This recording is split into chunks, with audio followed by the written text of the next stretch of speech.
무효 기권도 얼마나 나올지 지켜봐야 될 것 같고요. 반대로 가결됐을 때를 한번 가정을 해보겠습니다.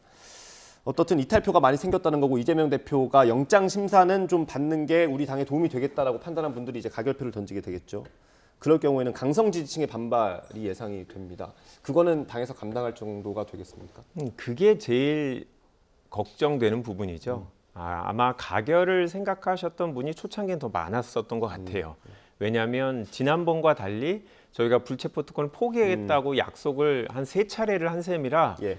사실 국민들한테 송구한 부분이 있죠. 저희가 아무리 정당한 영장 청구라고 제안을 뒀어도 국민들이 그렇게 생각하지 않기 때문에. 네. 그런데 당을 보면 168명의 의원 중에 30명 정도만 찬성을 하면 그분들의 의사대로 결정이 되는 거지 않습니까?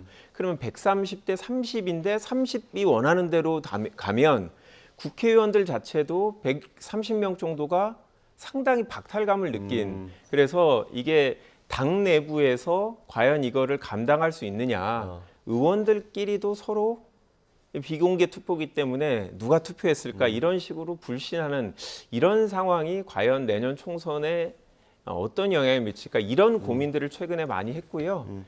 결과적으로 가결을 주장하시는 분들이 그 그림이 어떻게 될지를 잘 못 보여주고 계신다라는 평가입니다. 그냥 단순히 이론적으로 정치인이 불체포 특권을 포기해야지라는 거 이상의 우리는 정치인이기 때문에 가결이 됐을 때 당이 당장 내년 4월 때 어떤 모습으로 갈 거냐 이런 청사진을 그려주지 못하니까 의원들 입장에서 불안한 길, 불안정한 길에 대한 두려움이 강한 분위기입니다.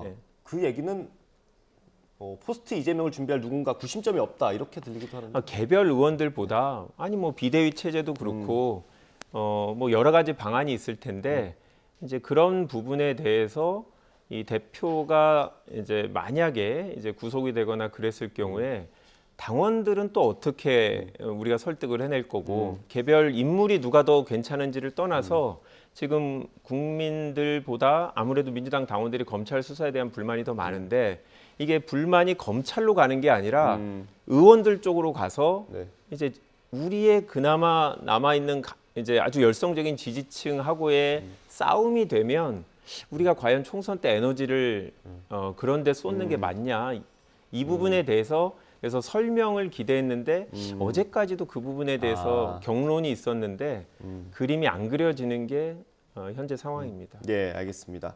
이재명 대표 얘기를 한참 해서요. 마지막으로 하나 짧게 질문 드릴게요. 그 강성 지지층에서 이제 가결하는 의원들을 찾아내서 정치 생명 끊겠다 뭐 이런 얘기까지 나온 상황 아닙니까? 예. 그건 어떻게 보세요? 사실 그런 강성 지지층이 당에는 굉장히 도움이 되는 요소도 있는데 때로는 그게 굉장히 또 발목을 잡을 때도 많습니다. 뭐 저희 당도 과거에 그랬고 했는데 지금 이제 민주당이 그런 모습인 것 같아요.